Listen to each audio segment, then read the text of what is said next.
107 days was more than enough time. That's a stupid excuse in my view, that it wasn't enough time. If anything, our election should be like Britain and like other countries. They don't need 100 days. She was actually doing fine after the first few months. Next time have an actual primary where a woman candidate can prove her worth and not just be stuck in and nominated at the very last minute because you had a dotard running that you wouldn't fess up to. The Democrats are spiraling, and no amount of spin can cover up the disaster they've unleashed. But guess who just torched their fantasy land on live TV? None other than Bill Maher. And he came loaded. In a jaw-dropping episode of Real Time, Maher lit into the former DNC chair Donna Brazile with the fury of a man done with the lies. She played dumb, he played fire starter. This wasn't just a disagreement, it was a political beatdown. Brazile tried to gaslight the nation, brushing off the truth like it was a fly on her shoulder. But Maher, he brought a blowtorch to the circus, exposing her blind allegiance for what it really is: cowardice cloaked in party loyalty. Welcome to the only channel that slices through the noise and serves up the raw, unfiltered chaos rocking Washington. If you're not already locked in, what are you even doing? Buckle up. This takedown is just getting started. Anna, are we more likely to see a conservative female president before a liberal one? Oh, that's an interesting question. Okay. I think we'll see a Democratic. We've had three. We've had Geraldine Ferraro as a nominee, Hillary Clinton as a nominee, Kamala Harris as a nominee. We will have a Democratic female president in my lifetime. I say. And the asteroid will not hit her. She will deflect it, and with her superpowers, things will be okay. Okay. Can I make one suggestion? What? Not a vice president named Tim. Okay. You know, enough with a lady and a Tim. Okay. Remember Tim Kaine? Tim Kaine. Okay. Tim Walsh. Okay. The segment opened with a bold question that set the tone, and Donna Brazile came in with an answer that danced around substance. Don't worry, we'll unpack that mess later. But here's where the real madness began.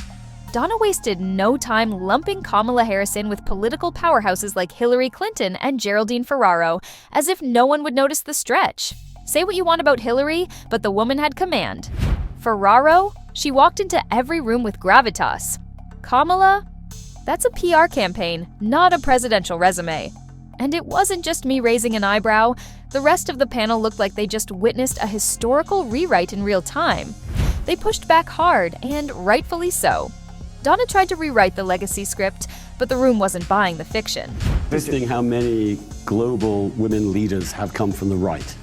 I mean, in Britain's now had 3 conservative female prime ministers before it had a single Labour one. The current conservative leader is a young black woman called Kemi Badenoch. Right. Now that's pretty amazing, I think, and it's lovely that no one really makes a big deal out of it. Well, I know. Look at Merkel as a Christian Democrat. Indira Gandhi, Maher, these are hard-ass women. Hard-ass women. And there's something about that Iron Lady kind of, I'm going to go to war with the whole feminine shtick that's kind of really potent in the human psyche. Well, I think people think that a woman leader has to kind of overcompensate a little towards strength, and people are drawn to strength. Andrew Sullivan and Bill Maher didn't pull punches. They tore through Donna Brazile's claims with precision and facts that hit like a hammer. And let's be real, conservatism isn't just rising in the US, it's sweeping the globe. People are done with out-of-touch liberal promises and hungry for grounded leadership. But Kamala Harris?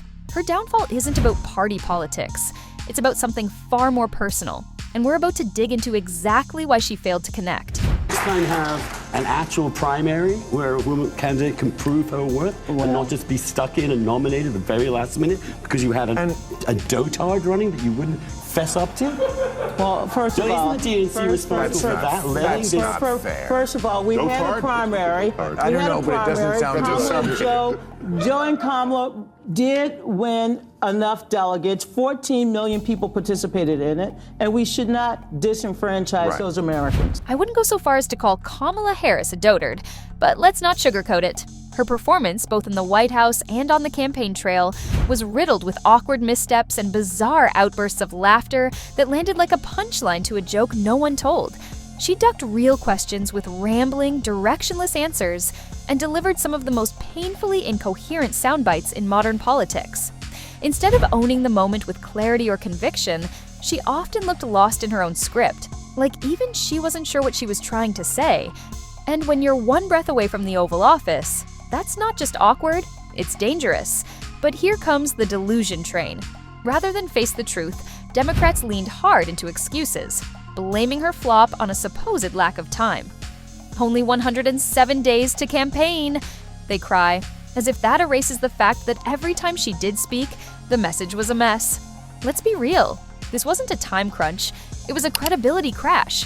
And that's where Bill Maher came in swinging, cutting straight through the noise with the kind of savage honesty the left keeps running from. There's been so many wrong things said here by everybody. I'd like to correct some of them. She's not a dotard. Shirley Chisholm didn't get anywhere. That's to our point. No, it takes a different kind. It lays some groundwork for others later. 107 days was more than enough time. That's a stupid excuse in my view, that it wasn't enough time. If anything, our election should be like Britain and like other countries. They don't need 100 days. She was actually doing fine after the first few months. In a world drowning in media, 24/7 news cycles, viral reels, non-stop tweets, and endless political podcasts, presidential candidates don't need 100 days to make an impression. They need one moment, one spark, one clear voice cutting through the noise. And Kamala Harris? She had the spotlight. What she lacked was the fire. Forget the 107 days excuse. It's nonsense. Voters saw plenty of Kamala. The problem wasn't visibility, it was viability. Her campaign stumbled without direction, her messaging was muddled, and her presence felt more scripted than sincere. This wasn't a matter of time, it was a matter of impact. And the brutal truth, there just wasn't any. After winning 81 million votes, Donald Trump never conceded the election. Correct. Okay, he continued to lie. He continued to fabricate. Kamala Harris and Joe Biden won the hearts and minds of the American people, as well as the Electoral College, yet they were never given a mandate to do anything. Wait a minute. What just happened? Are we still talking about Kamala Harris? Or did this magically turn into another Trump therapy session? This is straight out of the playbook.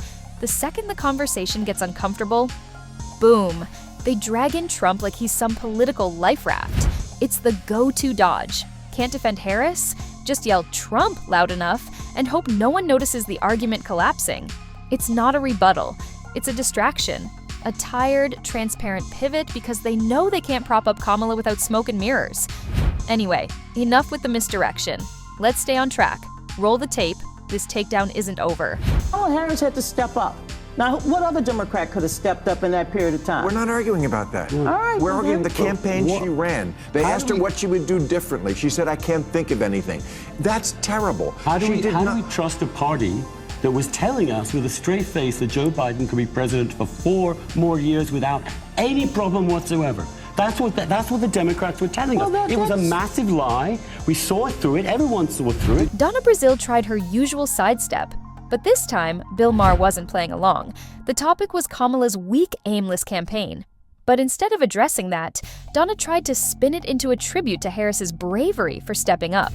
That wasn't the question. No one doubted her willingness. What's in doubt is her ability. Maher shut the deflection down cold and dragged the convo back to reality.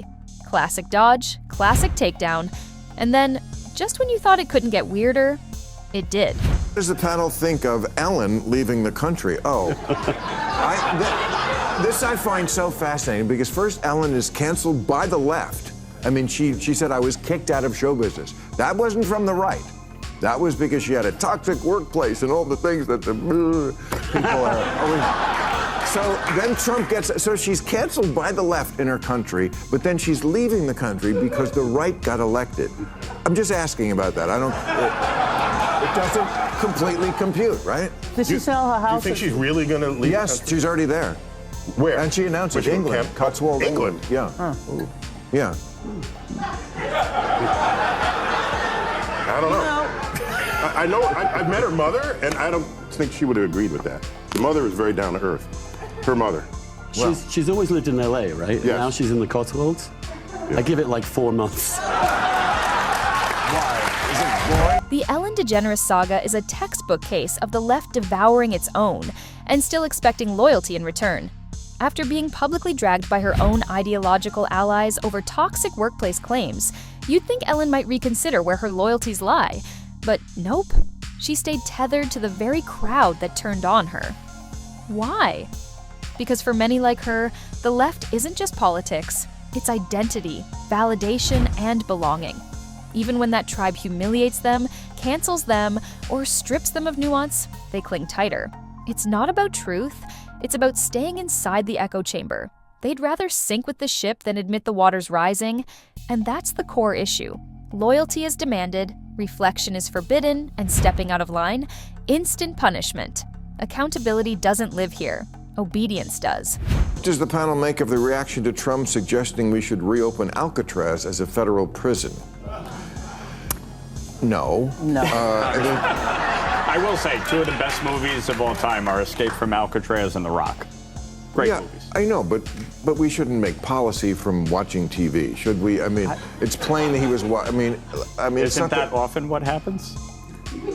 No. What, really? Oh. I mean, okay, and look, is it a big issue? No. First of all, it's probably never going to happen. I also must say, you know, I'm tired of hearing how this is the can't-do country. No, should we open Alcatraz? There's no reason to do it. But I heard the immediate reaction was, it's impossible because it's broken down. No, it's just stupid. It's just stupid, but also, like, it's not impossible. Bill, let me tell you, Alcatraz isn't off the table because it's a bad idea. It's off the table because Donald Trump said it. Plain and simple. If Joe Biden, Gavin Newsom, or even AOC had proposed reopening Alcatraz, the media would be throwing a parade, press conferences, viral hashtags, glowing editorials singing its praises as a genius fix for prison overcrowding. But Trump? Instant dismissal. No debate, no consideration, just an automatic label of absurd. This is the toxic double standard we're stuck with. Ideas judged not on merit, but on the messenger. It's no longer about right or wrong. It's who says it that matters. That knee-jerk partisan reflex sums up the whole mess, from Donna Brazile's endless dodging, to the media's selective outrage, to the blind loyalty that keeps the left trapped in a loop. Kamala Harris didn't lose because of a lack of time. She lost because she was a weak candidate with a confused, uninspiring message. But instead of facing facts, Democrats pivot to Trump like he's some kind of boogeyman to hide behind. And Ellen DeGeneres, she's proof of how deep this tribalism runs, loyal to the very crowd that threw her under the bus. Even ideas with real potential, like reopening Alcatraz, get killed. Not for what they are, but because of who suggests them. Bill Maher keeps calling out this groupthink, and he's absolutely right.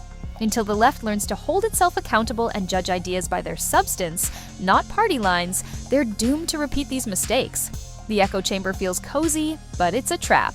And with that, we're wrapping up today's episode. If you're here for the truth bombs, hit like, subscribe, and stay tuned. Thanks for watching. See you next time.